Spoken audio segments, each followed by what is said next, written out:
Do you think she should lose that royal title? For sure, right? I mean, as a royal, as anyone with any title, President of the United States, royal, prince, if you are not safeguarding the most vulnerable people in your community, why should you hold those positions of power? What a betrayal. It feels like an abuse of power. I truly believe my sister was an American hero. I think she's a world hero. She fought so many and fought for you and fought for your daughters and for your sisters so that it would never happen again.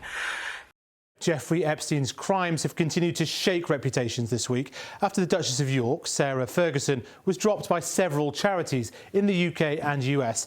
When it emerged, she sent an email to the convicted paedophile apologising for publicly disowning him in the media, calling him a supreme friend. Tonight, the family of Virginia Giuffre, one of the most outspoken accusers of Epstein, who took her own life in April, have told Newsnight the Duchess of York should lose her royal title.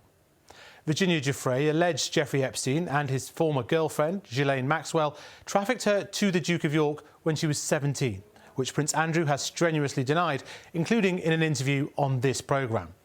I spoke to Virginia's brother Sky and sister-in-law Amanda.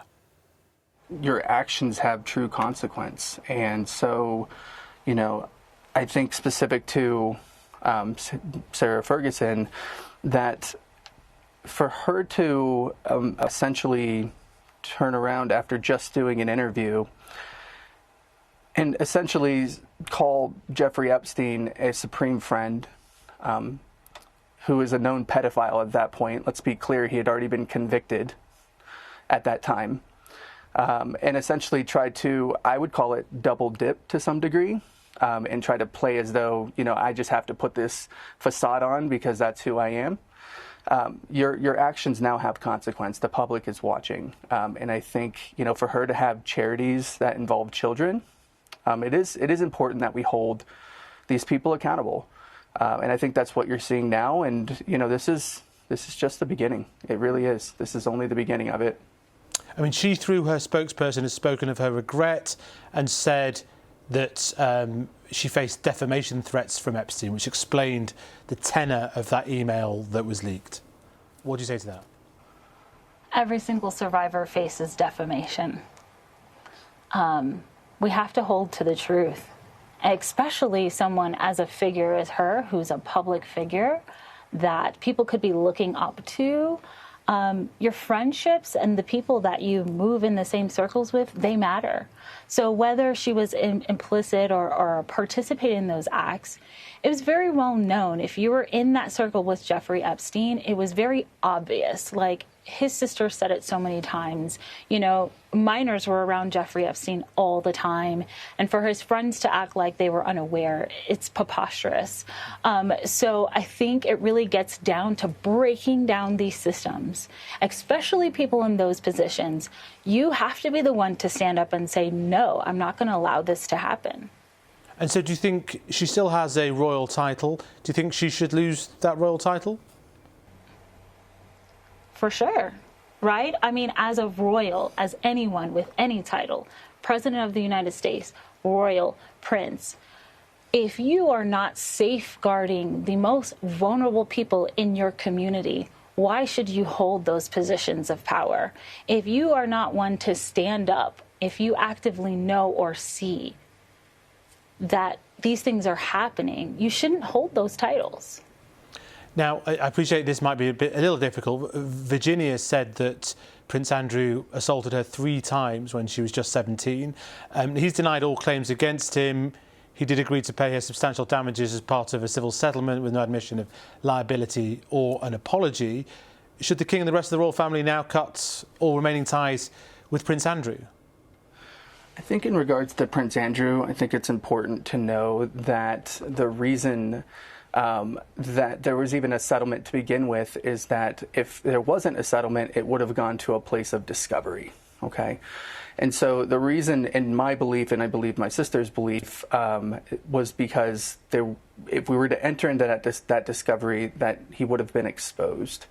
Now, however, that's not me accusing him of anything or that sort. So regardless of my sister's allegations against Prince Andrew, you have other people coming forward that have given legal depositions, and I want to say he has questions that he needs to answer. Yeah. That's not for us to decide, but he has questions to answer. You may have seen that he did a famous interview with this programme and cast doubt on Virginia's claim. Did you or did Virginia watch that interview? She was disgusted by that interview. But I have no recollection of ever meeting or being in the company or the presence. So you're absolutely sure that you're at home on the 10th of March. Yeah. She was very specific about that night. Mm-hmm. She described dancing with you and you profusely sweating, and that she went on to have a bath, possibly. There's a slight problem with the sweating because I have a peculiar medical condition, which is that I don't sweat, or I didn't sweat at the time. She felt that he wasn't able to really hold his own during that interview. And she said, I think that interview in itself just shows he's not even able to properly defend himself. So I think what we're seeing multiple times with Prince Andrew, when he is being questioned, there's no consistency in his answers, he's kind of doubles back on things. And you can just kind of poke the holes in his answers. Well, let's move on to what's happening in the US now. And the big development in the past couple of months has been Ghislaine Maxwell, who obviously supported Jeffrey Epstein in his trafficking and abuse, moved to a low-security prison after meeting with a top DOJ official, previously Donald Trump's personal lawyer. What did you make of that? What a betrayal. What a betrayal. It feels like an abuse of power. And one thing that I do want to commend the UK upon is, you guys have taken action. Whether it was the amount of action that needs to happen, it was swift, and we were like, we have to remove these people from these charities. On this side, we're seeing almost a reverse of a reaction. And it is so hurtful. It's such a betrayal for everyone who risked themselves to put themselves forward. It happened without the consultation of survivors who put her behind those bars. She has been convicted of these charges and trafficking of minors. And where she is right now, it's not for a child sex trafficker. It is for white-collar crime. She does not belong there. She shouldn't be afforded comfort in her time for what she's done to these survivors. So it feels like the biggest betrayal of our government to allow this to happen. And is your suggestion there was some sort of quid pro quo there? Some transcripts emerged later, which some in the Trump administration have taken as vindication for the president? Yeah, absolutely. Yeah, how else could we view that? It was right after that interview, she was moved that night, in the middle of the night. Well, what other reason would they have to move her in that way after those transcripts, which, by the way, didn't reveal anything substantial, especially if you're speaking to a known perjurer? We shouldn't trust anything that she has to say. And so even that action of interviewing her felt like such an abuse of power. And it felt like a move where they were just trying to get her to say either, pardon some of their friends or not say certain things. And that's what that move felt like. So as of yesterday, there are now enough members of the House of Representatives or Congress willing to force the government to release all the documents relating to Jeffrey Epstein. Do you expect that to happen now, and how quickly? It will be put to a vote. I think we have all the signatures we need for the petition to put that to a vote. And I want to be clear, while we're very excited that obviously that's going to happen, it shouldn't take a House seat flipping in order for us to get that action. There's many Republicans right now that could step forward with their bravery and make that happen right now. Because survivors are taking action now. We're not just staying quiet. We're doing our own research. We're not going away. And so I think it's a stark reminder to Congress to say, you serve us. Don't forget that. Your House representatives serve you. Your Senate serves you. And you do not serve the President of the United States. And you certainly don't serve the rich and powerful. So that needs to be the strongest statement to our Congress, that they need a stark reminder to that.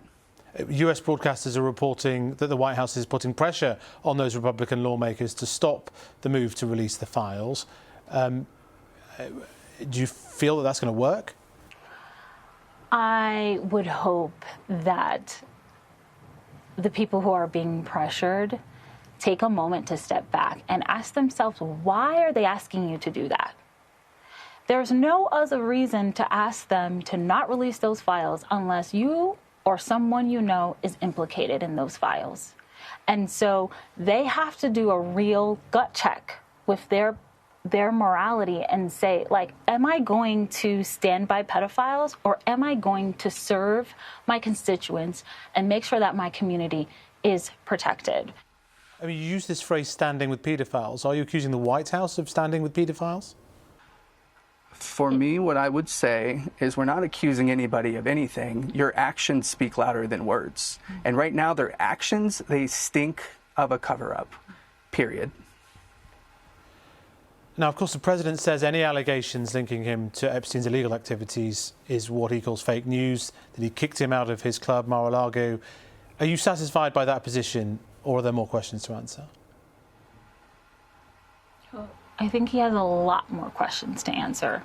Well, we really appreciate you joining us. I mean, just for a last question, how would you like your sister-in-law, Virginia, to be remembered?